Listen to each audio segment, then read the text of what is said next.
Part 2 है chemical bonds के अंदर। सबसे पहले मैंने बताया था आयनिक बॉन्ड। तो आयनिक बॉन्ड के अंदर मैंने आपको बताया था गिव एंड टेक रिलेशनशिप होता है। एक एलिमेंट, एक एटम लॉस करता है क्योंकि उसको नहीं चाहिए, और एक एटम जो है वो गेन करता है क्योंकि उसको चाहिए ऑक्टेट स्ट्रक्चर पूरा करने के लिए। लेकिन यहाँ पे कोई गिव एंड टेक रिलेशनशिप नहीं है। यहाँ पे जो है एटम्स शेयर करते हैं।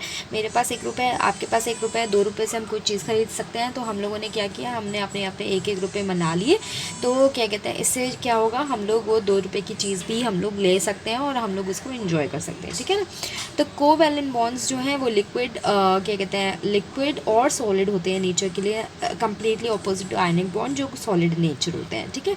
When similar atoms react they share electrons like metals with metals और non metals with non metals. तो आयनिक बॉन्ड के अंदर हम लोगों ने देखा था कि मेटल्स नॉन मेटल्स के साथ करते हैं, है ना। लेकिन इधर क्या है, मेटल्स या तो मेटल्स के साथ बॉन्ड बना रहे हैं, नहीं तो नॉन मेटल्स के साथ बॉन्ड बना रहे हैं, ठीक है। तो इसमें हमारे नॉन मेटल्स कौन से होते हैं, यूजुअली नॉन मेटल्स में ज़्यादा कोवैलेंट बॉन्ड देखने को मिलता है, ठीक है ना। तो इसके अंदर हमारा, हम लोगों ने उसमें देखा था कि उसमें जो होता है वो स्ट्रॉन्ग इलेक्ट्रोस्टैटिक फोर्स होती है, और स्ट्रॉन्ग जो होता है वो इंटरमोलिकुलर फोर्स हम लोगों ने देखा था इसके अंदर, है ना, जिसकी वजह से इसका हाई मेल्टिंग पॉइंट और बॉइलिंग पॉइंट होता है आयनिक बॉन्ड के अंदर। लेकिन इसमें ऐसा कुछ भी नहीं है। इसके अंदर इंटरमोलिकुलर फोर्सेस जो होते हैं वो वीक होते हैं, ठीक है ना।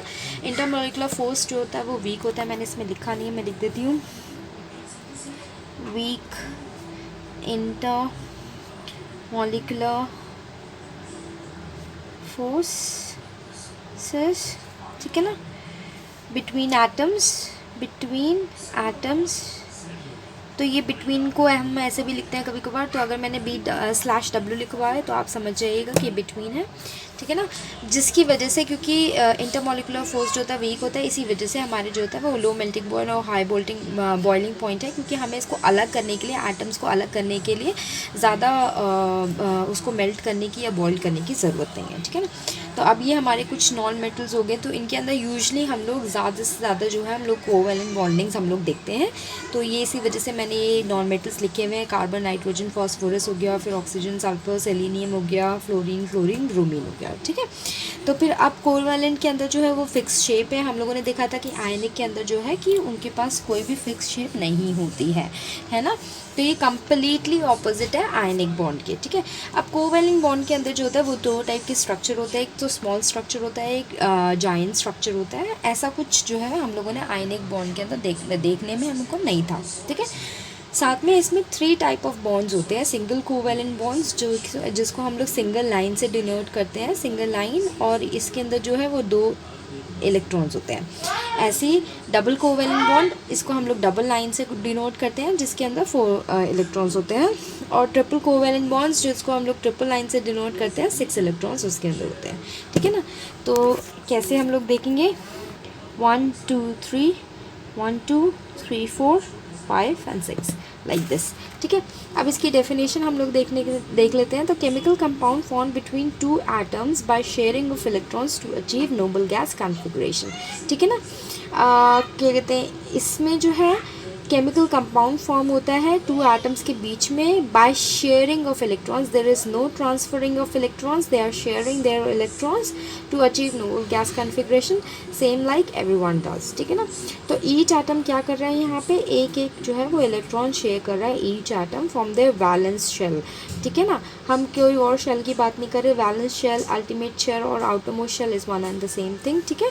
Making 1 pair of electron shared by each atom, है ना। तो ऑब्वियसली बात है, 1 लाइन में there will be 2 electrons like I have shown you 2 dots over here, ठीक है ना। अब सिंगल कोवैलेंट बॉन्ड की बात कर लेते हैं हम लोग। तो 1 pair of electrons is shared between 2 atoms which is denoted by a single line which has 2 electrons, ठीक है। तो ये समझ में आ रहा है कि 1 pair of electrons, 1 electrons is shared by 2 atoms and it is denoted by a single line, और उस सिंगल लाइन में जो है हम लोगों को 2 इलेक्ट्रॉन्स रहा है, ठीक है। इसके एग्जाम्पल हम लोग देख लेते हैं। तो क्लोरीन है, तो यहाँ पे क्लोरीन है मेरे पास एग्जाम्पल। सिंगल कोवैलेंट बॉन्ड की हम लोग बात कर रहे हैं। तो क्लोरीन को क्या है, हम लोग देख सकते हैं इलेक्ट्रॉनिक कॉन्फिगरेशन में इसको सिर्फ 1 इलेक्ट्रॉन चाहिए, ठीक है ना। अब 1 इलेक्ट्रॉन चाहिए ऑक्टेट पूरा करने के लिए। तो इसने क्या किया, इसने Cl को जो है वो एक और Cl को बुला लिया कि आजा भैया हम लोग दोस्त हैं, तो हम लोग जो है वो आपस में बॉन्ड शेयर कर लेते हैं, क्योंकि तुझे भी एक चाहिए मुझे भी एक चाहिए, तो हम लोग आपस में शेयर कर लेते हैं। तो यहाँ पे इन लोगों ने शेयर किया। तो now both atoms have 8 electrons each in the valence shell. इसको हम लोग ऐसे भी लिख सकते हैं, ठीक है ना। सिंगल लाइन में अगर आप लिखोगे तो ऐसे लिखोगे, और अगर आपको डॉट्स शो करने होंगे तो आप ऐसे शो करके इसके बीच में लिखोगे, ठीक है ना। अब आ जाते हैं हम लोग डबल कोवैलेंट बॉन्ड पे। तो डबल कोवैलेंट बॉन्ड की क्या definition, 2 pair of electrons is shared between 2 atoms which is donated bye double line, ठीक है ना। डबल लाइन मतलब शेयरिंग 4 इलेक्ट्रॉन्स, ठीक है ना। तो अब इसका मतलब क्या है, अब जैसे इसका एग्जाम्पल है ऑक्सीजन। तो अब ये ऑक्सीजन है भाई, ऑक्सीजन के पास क्या है हमारा, देख सकते हैं इलेक्ट्रॉनिक कॉन्फ़िगरेशन 2 और 6 है। तो इसको चाहे क्या है ऑक्सीजन, वैसे तो हमारा डायटोमिक एलिमेंट है, मतलब ये 2 एटम में जो है हमारा एग्जिस्ट करता है, लेकिन इसको 2 ही इलेक्ट्रॉन्स भी चाहिए अपना ऑक्टेट जो है वो पूरा करने के लिए, ठीक है ना। तो इसने क्या किया, इसने भी एक और ऑक्सीजन को बुला लिया कि भाई चलो आ जाओ, हम लोग जो है वो इलेक्ट्रॉन्स शेयर करते हैं।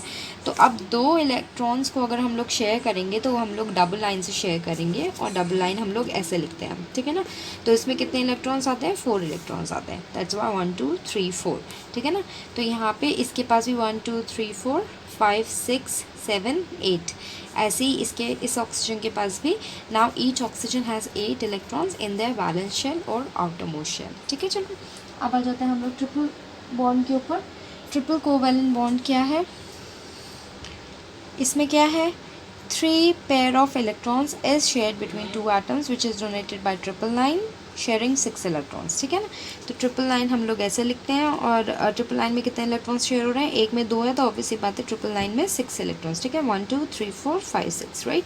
तो अब नाइट्रोजन की बात हम लोग देख लेते हैं। Nitrogen is having electronic configuration 2 5, it needs 3 electrons to complete this octet. तो इसने एक और नाइट्रोजन को बुला लिया, right, because we are talking about covalent bonds in this, we are not exchanging the ions, or we are just sharing the electrons between the metals के साथ या non metals के साथ। that's the reason nitrogen will make bond with nitrogen, oxygen with oxygen, chlorine with chlorine, ठीक है। अब यहाँ पे हम लोग देख रहे हैं तो each nitrogen has now 8 electrons in their valence shell or outermost shell. How?